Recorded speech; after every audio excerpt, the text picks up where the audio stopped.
جسے وسوسے آتے ہوں وہ کیا کرے؟ دیکھیں، اس میں دو تین چیزیں ہو سکتی ہیں۔ پہلی بات تو یہ ہے کہ وسوسے کے سبب پر غور کرے۔ بعض اوقات کیا ہوتا ہے کہ وسوسے کا سبب یہ ہوتا ہے کہ بندہ ہر ایک کو سن رہا ہوتا ہے، ہر چیز پڑھ رہا ہوتا ہے۔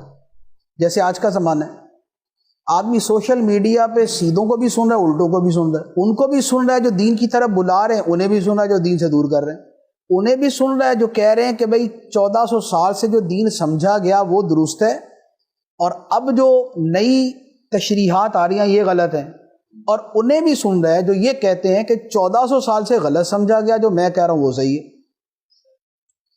انہیں بھی سنتا ہے جو ولیوں کی محبت دل میں ڈالتے ہیں، اور انہیں بھی سنتا ہے جو ولیوں کے خلاف بکواسی کرتے رہتے ہیں۔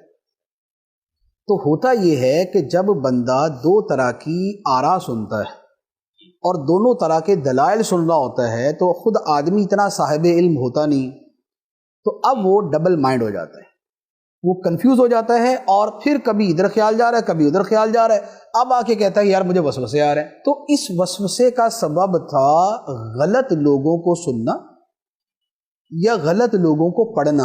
اخبار میں کالم لکھنے والے وہ اتنے غلط زیادہ ہیں، صحیح والے کم ہیں۔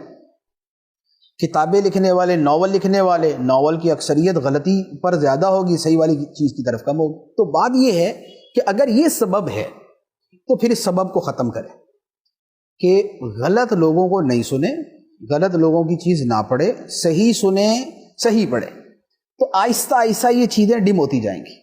بعض اوقات آدمی جو ہے بری صحبت میں بیٹھتا ہے، کیونکہ ایک تو سوشل میڈیا ہے یا پڑھنا ہے، ایک یہ ہوتا ہے کہ دوستوں کی گیدرنگ ایسی ہے کہ جن کے لیے دین ایمان ایسی کوئی چیز ہی نہیں ہے، جو بھی جملہ بولنا چاہیں بول دیتے ہیں۔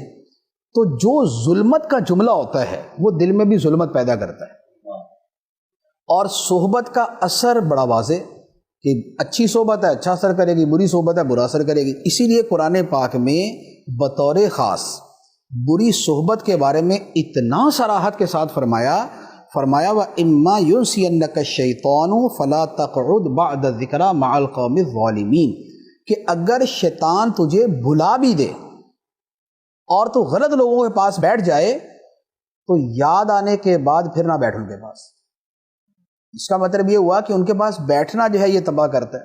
تو اب کیا ہے کہ اگر ہم غلط نہیں پڑھ رہے، غلط نہیں سن رہے، لیکن بیٹھتے ان لوگوں کے پاس ہیں کہ جو کبھی دین کا مذاق اڑا دیتے ہیں، کبھی مولوی کا مذاق اڑا دیتے ہیں، کبھی پیروں کا مذاق اڑا دیتے ہیں، کبھی کوئی موضوع لے کے بیٹھ جاتے ہیں، تو یہ سن سن کے بھی دماغ خراب ہونا شروع ہو جاتا ہے۔ تو یہ بھی ایک وجہ ہوتی ہے۔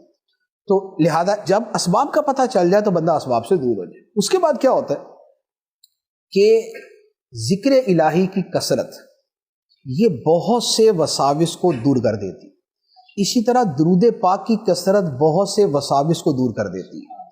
کثرت ذکر کا فائدہ یہ ہے، حدیث مبارک میں ہے کہ شیطان جو ہے بندے کے دل میں آ کے وسوسے ڈالنے لگتا ہے، جب اللہ کا ذکر ہوتا ہے تو بھاگ جاتا ہے وہ۔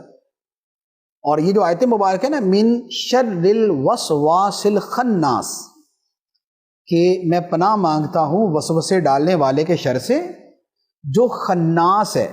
خناس کا مطلب ہے کہ جو بھاگم بھاگ آتا ہے اور وسوسے ڈال کے پھر بھاگ جاتا ہے، پھر آتا ہے پھر ڈال کے بھاگ جاتا ہے۔ تو بندہ جب ذکر الہی کرتا ہے تو یہ وسوسے ڈالنے والے شیطان جو ہے اس سے بھاگ جاتے ہیں۔ اور یہی معاملہ درود شریف کا ہے۔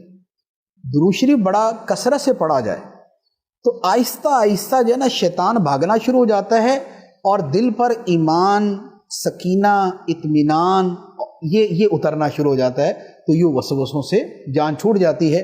باقی یہ ہے کہ اس کے ساتھ وسوسہ دور کرنے کے لیے اعوذ باللہ من الشیطان الرجیم، یا یہ ہے کہ اللہ ربی لا شریک لہ، یا جو ہے سورہ فلق، سورہ ناس، یا آیت الکرسی، تو یہ جو ہے وہ آیات اور وظائف پڑھے جائیں تو اس سے بھی وسوسہ بھاگ جاتا ہے۔ لا حول ولا قوت الا باللہ، اس کے پڑھنے سے بھی وسوسہ دور ہو جاتا ہے۔